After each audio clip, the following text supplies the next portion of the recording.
मेरे साथ मौजूद है पाकिस्तान तहरीक इंसाफ से नईम हैदर पंजोता साहब और मुझे मुस्लिम लीग नून से ज्वाइन किया है कौसर काजमी साहब ने। आप मुशीर भी हैं हुकूमत पंजाब के और नून लीग से भी ताल्लुक़ हैं। साथ साथ कादिर मंदुखेल साहब मेरे साथ मौजूद हैं कराची से DSNG लिंक के ऊपर। आप तीनों मेहमानों का शुक्रिया। इब्तिदा पंजोता साहब सर आपसे ही कर लेते हैं। जुम्मे का दिन था सर, आमतौर पे नून लीग पे भारी रहा है अगर पिछले कुछ अरसे को देखें, लेकिन आज काफ़ी भारी आप लोगों के ऊपर भी रहा है। इतनी बड़ी सज़ा एक हो गई है, कितनी एक्सपेक्टेड और कितनी मेरिट के ऊपर ये सज़ा आती नईम साहब? देखिए, बहुत शुक्रिया, बड़ी नवाजिश फासा आपने मौका दिया, आप बड़ी मेहरबानी। देखिए, इस फैसले के हवाले से अगर बात की जाए ना, 1 महीने पहले फैसला जो है ये महफूज हुआ था और 3 दफ़ा ये जो सज़ा सुनानी थी, ये फैसला जो सुनाना था, फैसला नहीं बल्कि सज़ा ही सुनानी थी, इसको एडजर्न किया गया। और आप ये देख, एडजर्नमेंट होनी होती थी तो पहले ही कहा जाता था कि अब एडजर्नमेंट हो जाएगी, और वही हुआ कि एक बंदा बाहर बैठ के कहता है, अंदर तारीख हो जाती है। लास्ट हियरिंग के ऊपर भी हमने देखा कि इसी तरह का वकील हालांकि मौजूद थे, बुशरा बीबी साहब भी मौजूद थी। आपने ये भी देखा होगा कि तोशा खाना 1 की जब सजा हुई थी या इद्दत वाले केस की, तो उस वक्त मौजूद नहीं थे खान साहब, लेकिन उसके बावजूद बगैर मौजूदगी में सजा सुनाई गई थी। तो ये बहाने मुख्तलिफ चीजें थी, जो एक प्रोपेगेंडा भी किया गया कि जैसे भाग रहे हैं, नहीं भागे। बुशरा बीबी को पहली दफा भी सजा जब हुई तो वो खुद अडयाला जेल चल के गई। आज जब फिर सजा हुई तो फिर वो खुद चल के गई और उन्होंने कहा जी कि मुझे गिरफ्तार कर लीजिए। तो ये होती है दिलेरी, ये होती है बहादुरी। ये नहीं होती कि आप खुद एक सजा याफ्ता मुजरिम हैं और बाहर लंदन में बैठे हुए हैं और आपने पाकिस्तान आना है तो पाकिस्तान के आइन को पामाल करके अदालतों में जो है वो जो तरीकाकार अपना के और फिर आप बार ही आप एयरपोर्ट के ऊपर बायोमेट्रिक मशीन मंगवा लेंगे और फिर वहां से सीधा आप जलसे के अंदर चले जाएंगे, इश्तिहारी फिर रहे हैं। ये तरीकाकार नहीं अडॉप्ट किया, बल्कि वो डटे रहे हैं, साबित कदम रहे हैं। जहां तक इस फैसले की बात है तो ये ऐसे फैसले, मैं कल खान साहब से जब मिला तो खान साहब ने मुझे कहा कि देखें, ये मुझे पता है कि उन्होंने सजा दी है, क्योंकि इससे पहले अगर बात की जाए तो उन्होंने कहा कि 2 सहाफी जो हैं वो भी बात कर चुके हैं कि इतनी सजा होगी और सजा आने वाली है और उसके अंदर ये सजा। यानी इनको कैसे पता चल गया? एक फैसला जो अदालत ने लिखना है वो बाहर सहाफियों को कैसे पता चल जाता है? दीगर लोग कैसे कह सकते हैं कि 14 साल सजा होगी, बीबी को 7 साल सजा होगी? तो ये फेयरनेस का या इस हमारे नईम साहब आप खुद भी जाहिर है कि एक वकील हैं, तो क्या ये पॉसिबल नहीं होता कि आप जिस वक्त केस की पूरी प्रोसीडिंग चलें तो उसके नतीजे में आप ये अखज़ करना शायद एक वकील के लिए और एक मुबस्सिर के लिए आसान नहीं होता कि केस किस करवट बैठा है, क्या इसका फैसला मुतवक्का है? तो क्या सिर्फ इसी ग्राउंड पर हम कह सकते हैं कि ये फैसले में कोई तनाज़ा खड़ा हो गया है कि लोगों को पहले से कैसे मालूम था? जी बिल्कुल, करवट भी बिल्कुल ना एग्जैक्ट पता चल जाती है ना कि 14 साल होगी और 7 होगी। ये कैसी करवट है जो पहले पता चल जाती है? कैसी करवट है जो पहले पता चल जाती है कि आज डेट हो जाएगी, आज फैसला नहीं सुनाया जाएगा? ये कैसी करवट है कि जो पहले कहा जाएगा कि नहीं आज जो है वो लगता है कि जमानत हो जाएगी? ये कैसी करवट है जो पहले ही पता चल जाता है कि इसके अंदर ये चीज रखी गई है या ये चीज फैसले के अंदर आएगी? तो ये करवट नहीं होती, ये एक कंप्रोमाइज सिस्टम है। ये एक ऐसा सिस्टम है जिसके बारे में खान साहब ने जिक्र किया था कि लंदन एग्रीमेंट के तहत मुझे जो जेल के अंदर डाला जाएगा, नवाज शरीफ को लाया जाएगा, उसे मसनद पर बिठाया जाएगा, PTI के ऊपर क्रैकडाउन किया जाएगा, और वो सारा अमल हुआ, वो सारा सच अमल हुआ। वीडियोस पढ़ी हैं और उसी की ये कड़ी है। देखिए, पाकिस्तान के अंदर मसला ये है कि अगर ये आप एक अच्छा काम करते हैं, अगर आप एक ट्रस्ट बनाते हैं, अगर आप एक यूनिवर्सिटी बनाते हैं, इस्लामिक यूनिवर्सिटी बनाते हैं, तो उसके ऊपर आपको सजा दी जाएगी। और अगर आप मनी लॉन्ड्रिंग करते हैं, आप तोशाखाना से गाड़ियां निकालते हैं, आपकी दुबई के अंदर प्रॉपर्टियां निकल आती हैं, अगर आपने मनी लॉन्ड्रिंग की है या आप बंदयाती की बुनियाद के ऊपर नायल कर दिए गए हैं, तो आपको मसनद के ऊपर बैठा दिया जाएगा, क्योंकि आपकी डील आपका है। इमरान खान ने हमेशा आज भी जब सजा दी तो इमरान खान ने खुशी से सजा को तस्लीम किया और उन्होंने कहा कि मुझे पता है कि यही फैसला आना है। और साफियों ने पहले भी बात की कि आपको क्या लगता है? उन्होंने कहा कि मुझे पता है कि फैसला आएगा। जब फैसले सजा आई तो उसके बाद भी बात की, क्योंकि साकिब बशीर भी वहां पर मौजूद थे और भी दीगर मौजूद है। तो मैंने उनसे पूछा तो उन्होंने कहा कि मुझे पता है कि ये सजा नहीं, तो ये तो मेरे लिए एक रूटीन का मैटर है। 34 साल जिस बंदे को सजा हुई और वो तस से मस नहीं हुई। और फिर कुछ ऐसे साफी भी भिजवाए गए थे वहां पर जो पहले हमने कभी नहीं देखे।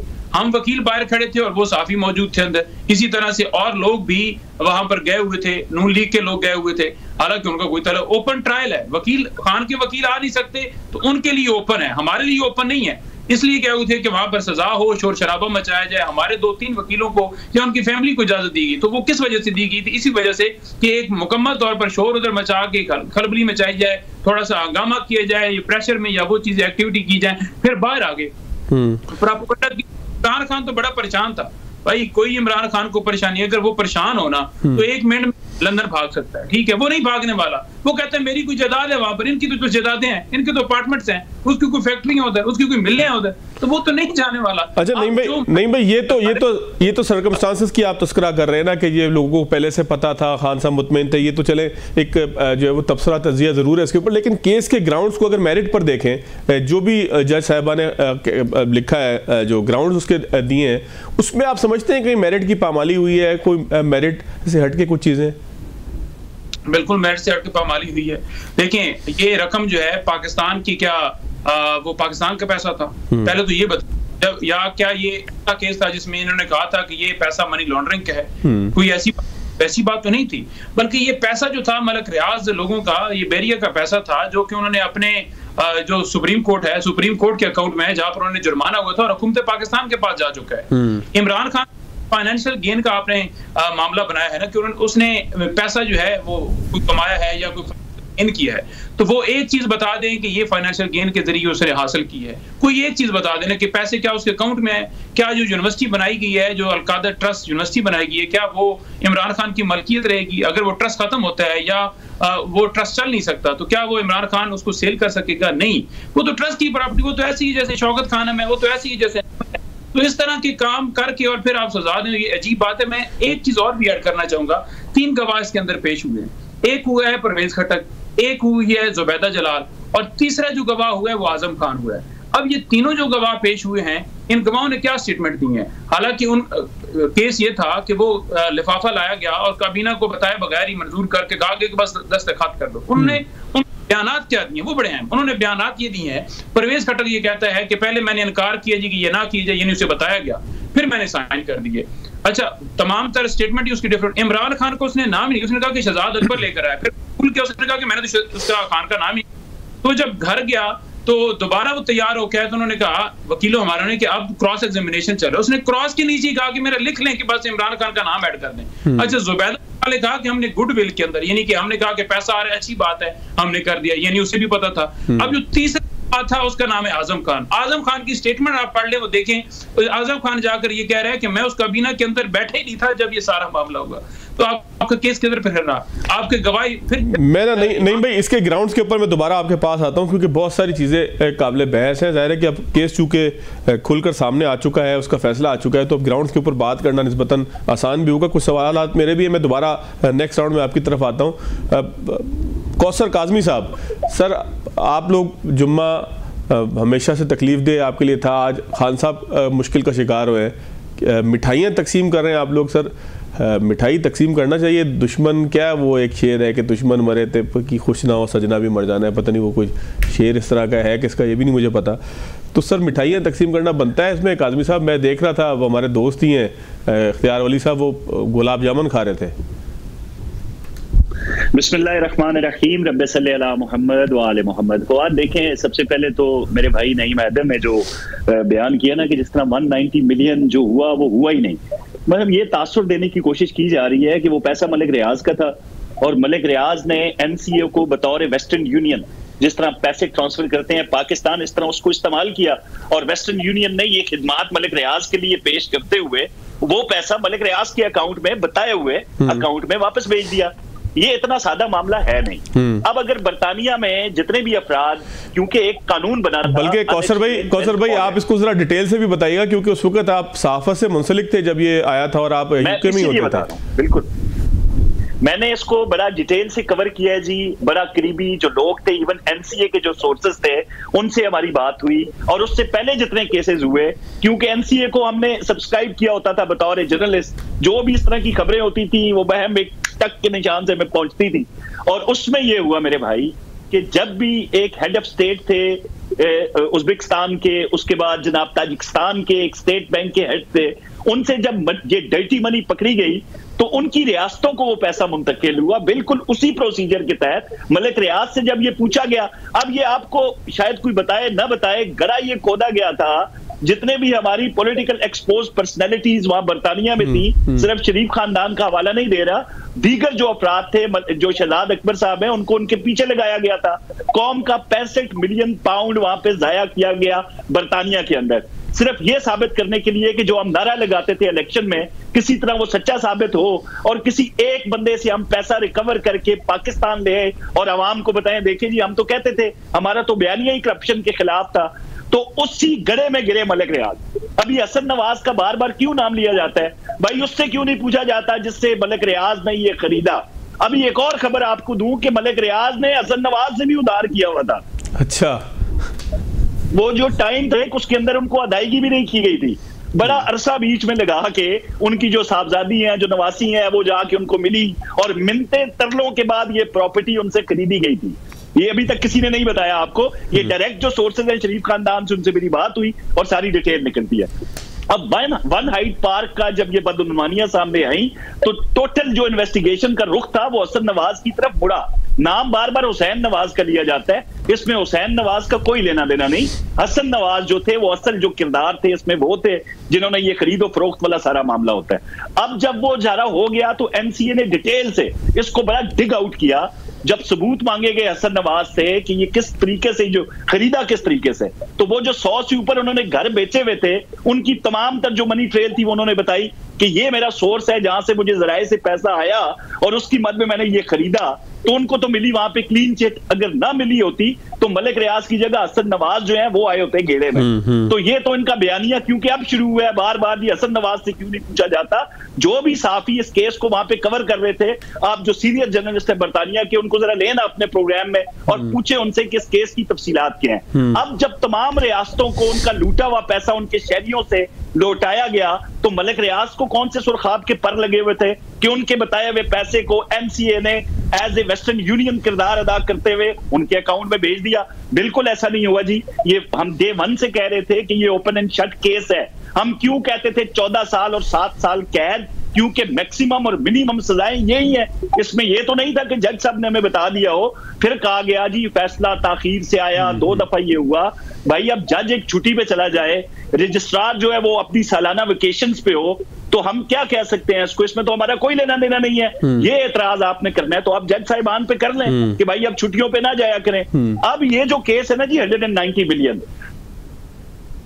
अब आप इसके पीछे या इसके ऊपर सीरत नबी सल्लल्लाहु अलैहि वसल्लम का शेल्टर लेने की कोशिश करें तो मैं तो बार बार ये कहता हूं कि भाई अब दीन के पीछे क्यों छुपते हैं? जब खुली चोरी और डाका आपने मारा तो अब उसको आप दीन के पीछे छुपाते हैं। भाई मकरूह तहरीमी है, ऐसी मस्जिद में नमाज तक नहीं हो सकती जहां पे आप सीरत नबी बच्चों को पढ़ा रहे थे।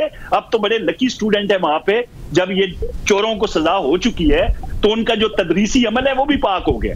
अब वो आराम से अपना तदरीसी अमल वहां पे जारी रखें। ये ओपन एंड शट केस था, इसके बारे में जिसने भी पेशन गोइयां की हैं आप बेशक उन पे शक करें, शकूक को शबात करें। डिटेल से इतना बड़ा फैसला लिखने में कुछ वक्त लगता है। मैं कौसर भाई मैं जरा कादिर मंदोखेल साहब से भी पूछता हूँ ना। सर कादिर साहब, आप जाहिर है कि इस वक्त भी अपने चैम्बर में ही हैं, आप रोज अदालतों में पेश होते हैं, आप ठीक है सियासत अपनी जगह हो रही है लेकिन आप पेशे के एतबार से बुनियादी तौर पर वकील हैं। तो जो पंजोता साहब का एतराज़ है सर केस के हवाले से कि जी सारे आलम को पता था कि केस का फैसला क्या आना है, कितनी सजा होनी है, तो क्या ये तर्ज अमल पहले से हो जाने वाले तबसरे तज्जिए ये केस के मेरिट्स को, केस की जो अपनी क्रेडिबिलिटी है उसको ख़राब करते हैं? मंदोखेल साहब, कितना ये आपको गैर मामूली महसूस हुआ लोगों के तबसरे तज्जिए और फिर जैसा सज़ा का तस्करा भी किया कि पहले से मालूम था?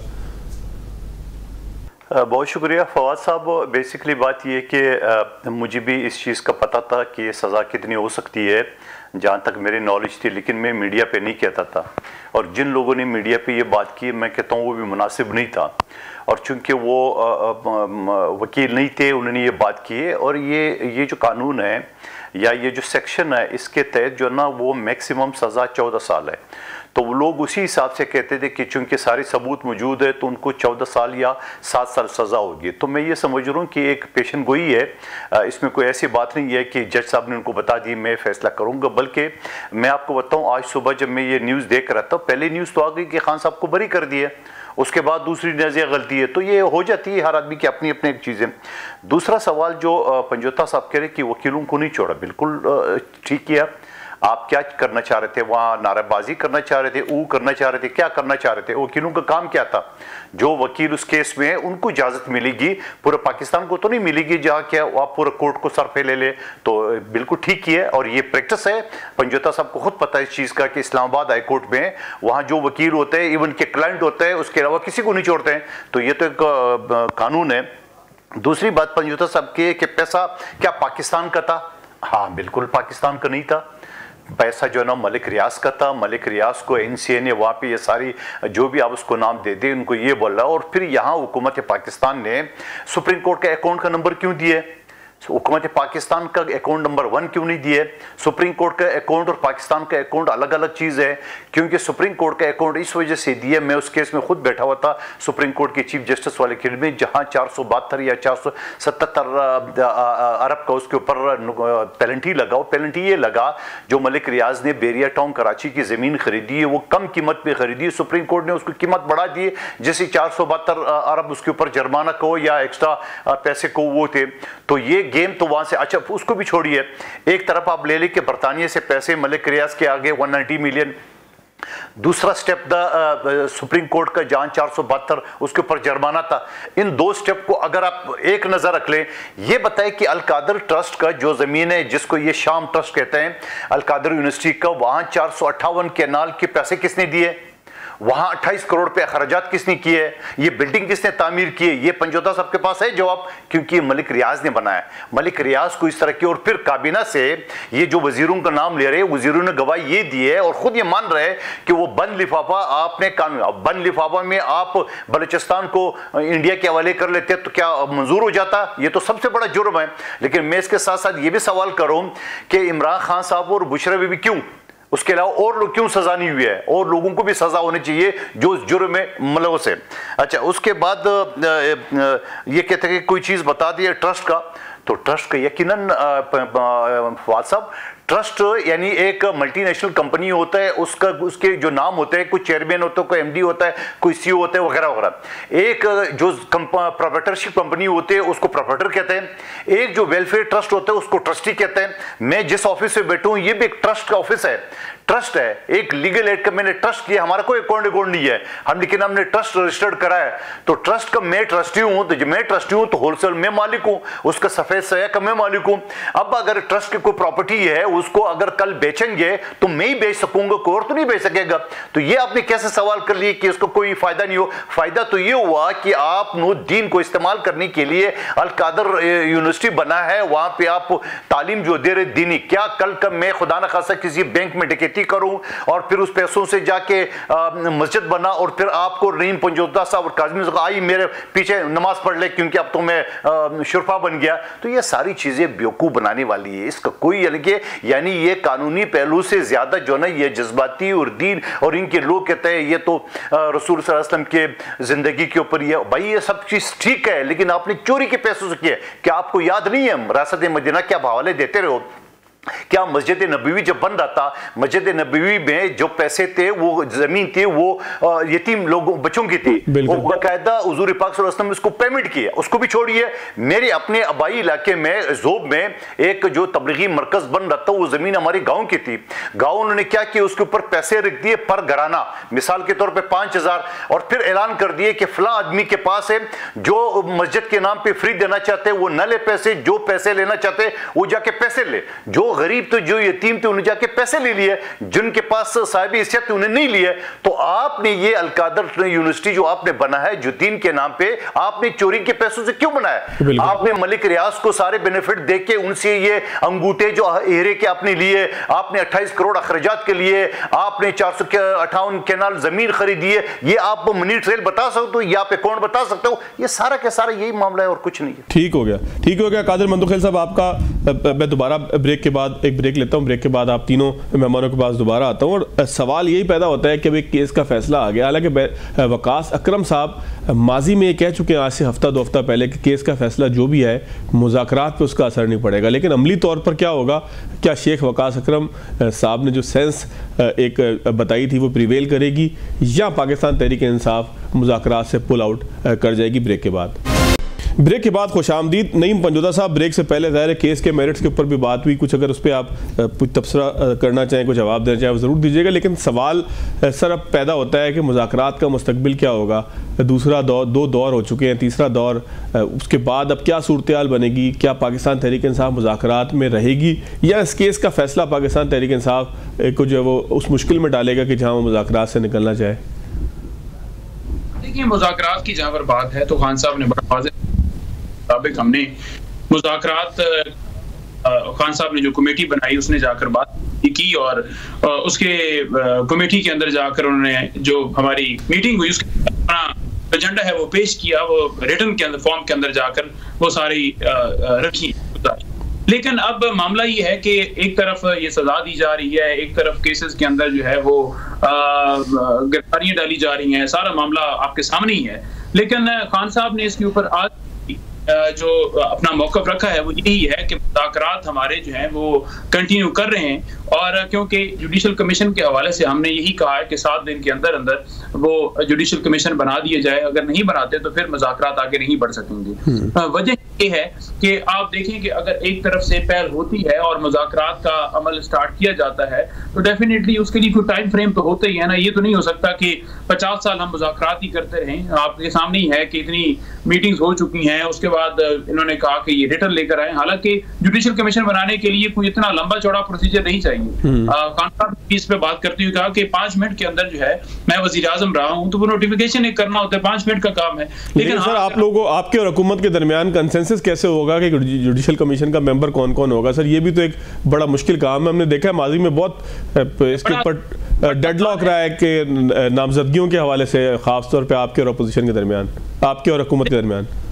अब देखिए, बड़ा आसान है, आप चीफ जस्टिस पाकिस्तान जो सीनियर मेंबरान हैं वो हो जाएं, चीफ जस्टिस साहबान के साथ साथ जो जस्टिस साहबान हैं वो हो जाएं, तो मेरा ख्याल में इसमें कोई ऐसा कलघन नहीं है।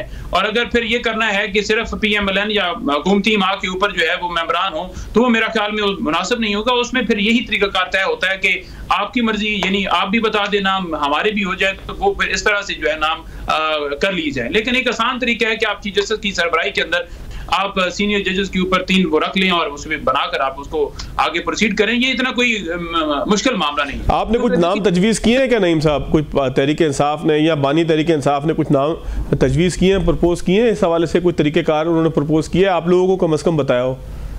देखिए, खान साहब ने बात की है, खान साहब ने जो कल बात की है, मैं मौजूद था और खान साहब मुझे ये बात कर रहे थे कि आप यही जाकर बात कीजिएगा कि ये जो कमीशन की बात हो रही है ना, ये कोई PTI का कमीशन हम नहीं कह रहे कि PTI के जजेस हैं, हम कह रहे हैं कि सीनियर जजेस के ऊपर आप बना दें। सिंपल बात है। तो जब सीनियर जजेस का नाम आ गया कि जो मोस्ट सीनियर जजेस हैं चीफ जस्टिस की सरबराही में, मोस्ट सीनियर जजेस के ऊपर मुश्तमिल जो है वो बन जाए तो उसमें कोई नहीं है, उसमें 3 बंदे हों, 5 हों, हमें तो कोई उसमें एतराज नहीं है। लेकिन तौर पे ये पॉसिबल होगा कि 2-2 कमीशन बन जाएं और सुप्रीम कोर्ट से आप जजेस ले लें? इतने जजेस हमारे पास हैं, मैं कादिर साहब से भी पूछूंगा ये कितना पॉसिबल है, लेकिन आप लोगों को लगता है कि अमली तौर पर ये पॉसिबल है?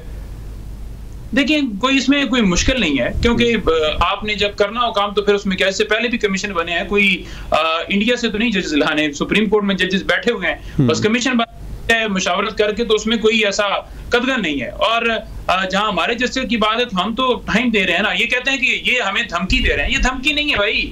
हम क्या 1 महीना हो गया है, 1.5 महीना हो गया है, इतनी मुलाकातें हो गई हैं, जब आगे आप प्रोसीड ही नहीं कुछ करेंगे। और एक तरफ राना सनाउल्लाह साहब की स्टेटमेंट भी हम देख रहे थे, वो कह रहे थे बड़ा मुश्किल हो गया है, बड़ा कैसे हो सकता है ये। देखिए, कमीशन का मतलब क्या, कमीशन एक न्यूट्रल समझे अंपायर है जिसने फैसला करना है। वो ये नहीं है कि किसी पार्टी के, उसने डिसाइड करना है, हम भी सबूत देंगे, वो भी देंगे, हम कह रहे हैं कि ये है, वो कह रहे हैं कि ये है, तो वो फैसला करेगा कमीशन के क्या मामला असल क्या है, कैसे खान साहब को अगवा किया गया, कैसे खान साहब के ऊपर हमला किया गया, कैसे उनकी अब्डक्शन के ऊपर सुप्रीम कोर्ट ने फिर क्या कहा, कैसे वहां पर जो है वो CCTV फुटेज चुराई गई, एक एक चीज वो वहां पर डिस्कस होगी, तो तमाम तरह चीजें दी जाएंगी, उसके बाद फैसला हो जाएगा। इसी तरह से हम कह रहे हैं कि तमाम सियासी कैदियों की रिहाई की जाए, तो वो एक जायज तलब है, उसके अंदर तो कोई ऐसी बात है ही नहीं। अब जहां पर बात रहेगी कि अल-कादिर ट्रस्ट की, देखें जो पैसे थे, शरीफ खानदान की बात कर रहे हैं, जो उन्होंने 9 अरब रुपया जो है वो कमाया था, तो वो मेरा ख्याल में उसका हिसाब तो फिर देना पड़ेगा ना। अगर आप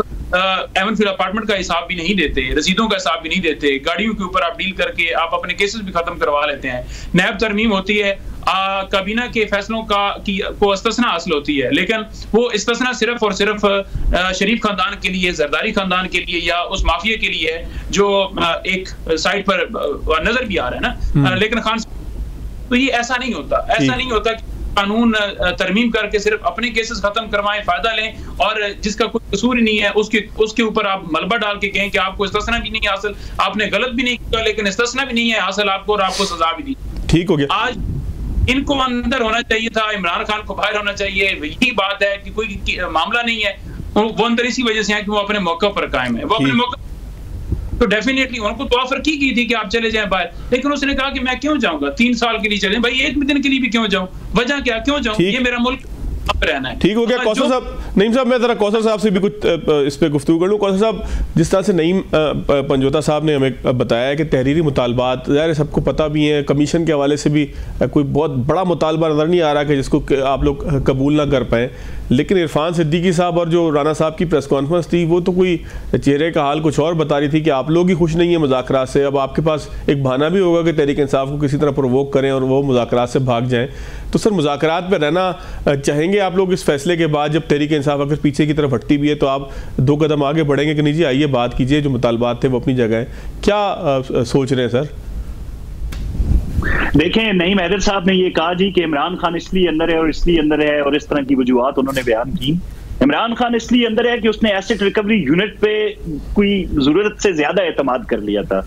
वो जो लोग बरतानिया जाके इवन पाकिस्तान हाई कमीशन में बैठ के मीडिया टॉक करके हमें भी खुशखबरियां सुनाते थे कि बहुत बड़ी रकम पाकिस्तान को मिलने वाली है, और हम ये समझते थे कि शायद ये कौम को जो बताते रहे हैं शरीफ खानदान के हवाले से, एमन फील्ड के हवाले से, शायद उस हवाले से कोई रिकवरी होगी है इनको। तो इस तरह की मीडिया टॉक्स माजी में वो कोई जो शहजाद अकबर साहब हैं, जो हेड थे एसेट रिकवरी यूनिट के, वो बताते थे इमरान खान इसलिए अंदर है कि भाईजान आपने उसी शख्स से अलकादर की जमीन ले ली जिसका पैसा वापस आ रहा था। इमरान खान इसलिए अंदर है कि आपकी एहलिया ने जब आपको पुश किया कि गो फॉर इट, और आपने उनकी मनोअन बात तस्लीम करते हुए 460 कनाल जमीन के एवज, फिर हीरे की अंगूठियां, फिर आपको जाके बताया गया कि अपने घर पे नजर रखें, आपकी एहलिया जो है वो ये चीजें ले रही है, इन कामों में वो इन्वॉल्व है। आपने वो जो शिकायत लगाने वाला अफसर था उसके तबादले का मुतालबा कर दिया, उसको हटाने का मुतालबा कर दिया उस वक्त के आर्मी चीफ से। इमरान खान साहब इसलिए अंदर है। एक पूरी एक लड़ी आ रही है चलती हुई, आप कड़ी से कड़ी मिलाएं तो इमरान खान के अंदर रहने की वजूहात आपके सामने आ जाएंगी। भाई आप शहजाद अकबर साहब वहां पे थे ना, उन्होंने जो मीटिंग्स, सर जरा मुज़ाकरात का भी बताएं ना कौसर साहब, जरा मुज़ाकरात। मैं आ रहा हूं, मुझे 40 सेकंड है ना जी जी। जो डॉर्चेस्टर होटल के अंदर वो मलिक रियाज साहब से जो मुलाकातें हो रही एसेट रिकवरी यूनिट के हेड के तौर पे, वो मुलाकातें सारी मशकूक थी, और ये तमाम तर दस्तावेजी सबूत अदालतों के पास मौजूद है। अब जब ये खुल के आपके पास फैसला आ गया, इन्हें तो अपील में जाने दें, अभी तो जितना खोदेंगे उतनी बड़ी चोरी सामने आएगी। अभी ये मुज़ाकरात की बात करते हैं। भाई मुज़ाकरात के हवाले से आपने डे 1 से जो रवैया रखा हुआ था, है, बेख्तियार हैं, इनके इख्तियार में कुछ नहीं है, ये तो कुछ नहीं करना चाहते, हम तो उनसे बात करेंगे जो मालिक हैं। फिर हमने आपको कहा कि भाई लिख के दे दें, क्योंकि आपका भरोसा नहीं है, आपने कल फिर मुकर जाना है। फिर आपने चार्टर ऑफ डिमांड के तौर पर, तहरीरी तौर पर जो चीजें दी, अब दी क्या?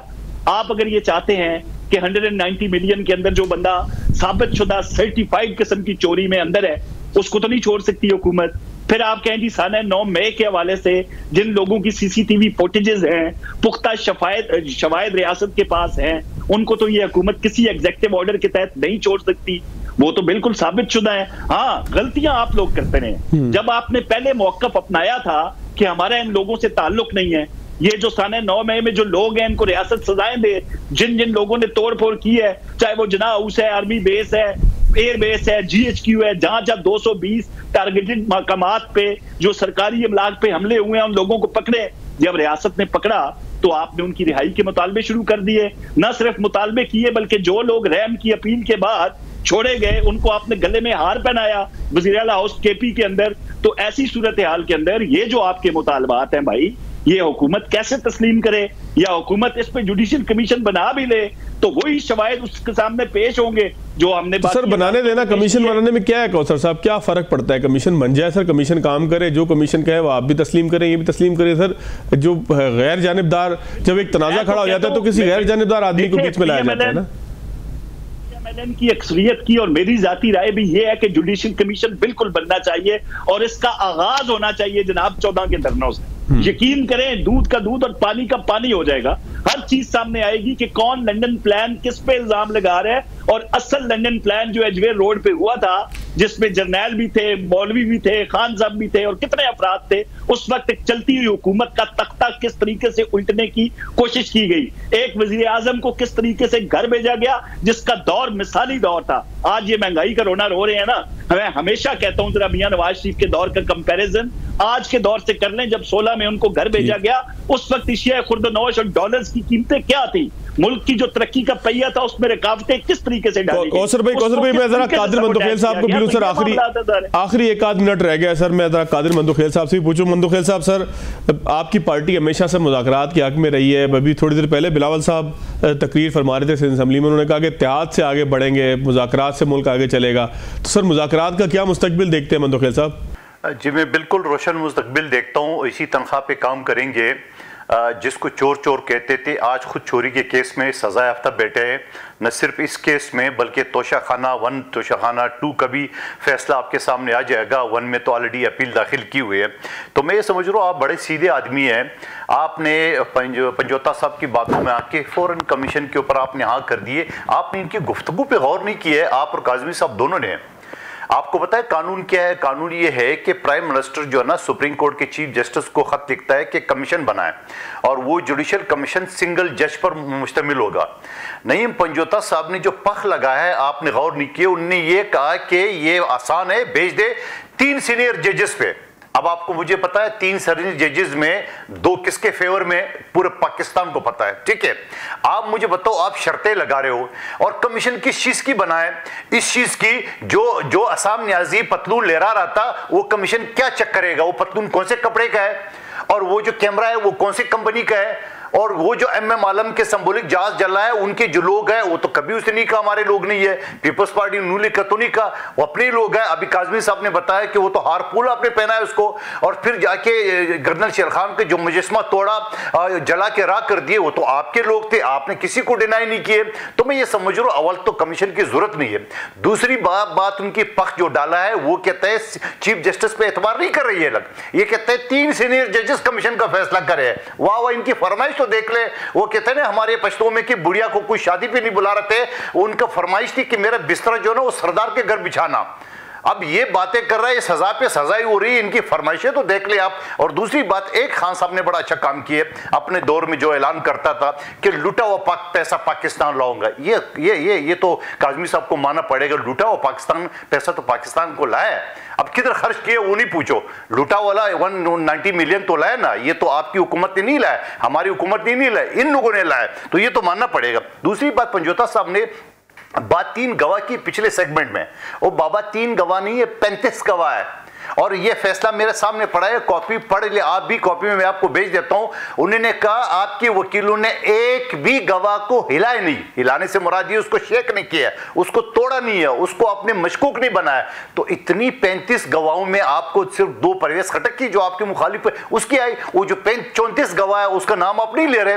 आपके वकील क्या कर रहे थे वहां पे, क्या क्रॉस कर रहे थे कि इतना जो आपका चीज। दूसरी बात ये कि ये तो जो मुस्लिम लीग नून वाले कहते हैं ना कि ओपन एंड शट केस है, तो मुझे बात अच्छी नहीं लगती थी और मैं कहना नहीं चाहता था। ये सारे का सारा सीधे साधा केस है, चोरी रंगे हाथों में पकड़े गए। जब रंगे हाथों में पकड़े गए, अभी इधर उधर की बात करेंगे, कभी मजहबी टच देंगे, कभी सियासी टच देंगे, कभी पता नहीं क्या टच देंगे, तो ये टचों में लगे रहेंगे।